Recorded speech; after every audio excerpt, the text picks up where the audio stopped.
Bonjour, nous sommes aujourd'hui le 29 mars 2018.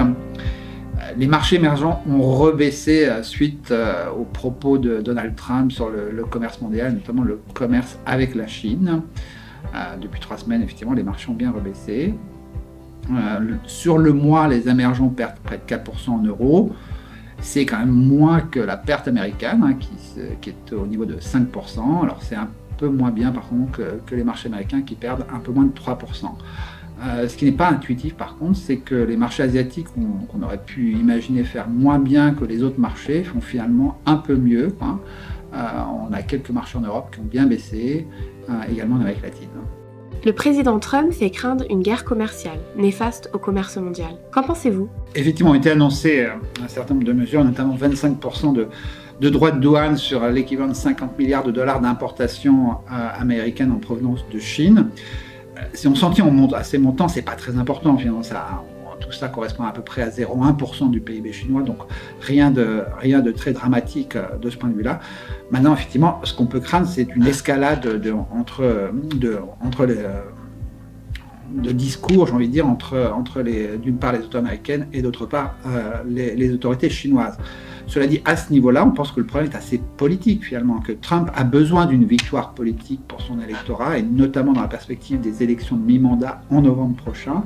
Je pense que les Chinois sont suffisamment intelligents pour comprendre ça et qui vont lui donner de la face, qui vont annoncer un certain nombre de mesures favorables aux entreprises américaines, notamment, et peut-être de réduction du déficit, de l'excédent chinois.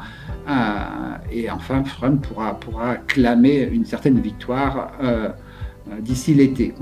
Donc on reste relativement optimiste. N'oublions pas que la Chine représente 25% des investissements globaux et simplement 10% de la consommation mondiale. Donc à terme, avec le rebalancement chinois, l'excédent chinois devrait se réduire. Vous restez donc optimiste à moyen terme. Quelles en sont les raisons? Effectivement, nous estimons que nous sommes toujours dans cette configuration qu'on a évoquée depuis plusieurs mois, une configuration d'une correction de milieu de cycle.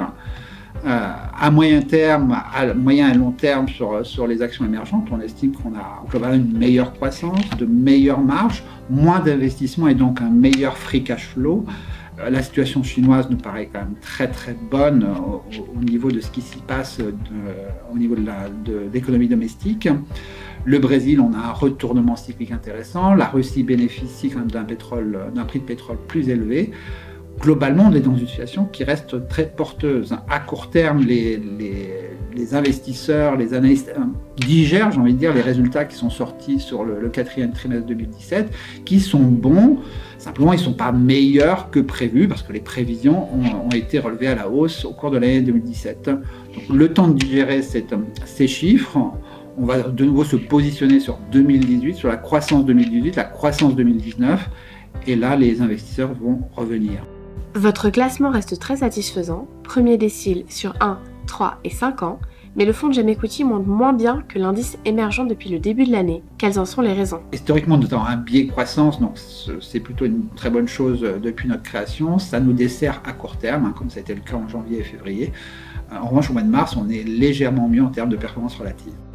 Avez-vous modifié le portefeuille pour faire face à ce changement? Sur le mois dernier, très peu de changements. On a ajouté simplement un dossier cyclique en Russie. Sinon, le portefeuille a augmenté son biais cyclique depuis quelques mois, mais très peu depuis les dernières semaines.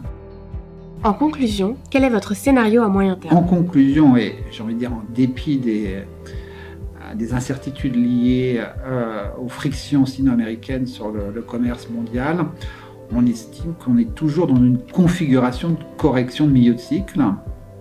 Ces corrections pourraient encore se maintenir pendant plusieurs semaines, mais à moyen terme, on estime que les marchés émergents devraient retrouver le chemin de la hausse, comme ils l'ont fait en relatif à plusieurs reprises dans le passé. Ces périodes de surperformance émergente durent en général 5, 6, 7 ans. Et donc on est simplement à la moitié de cette hausse relative. Merci, au revoir.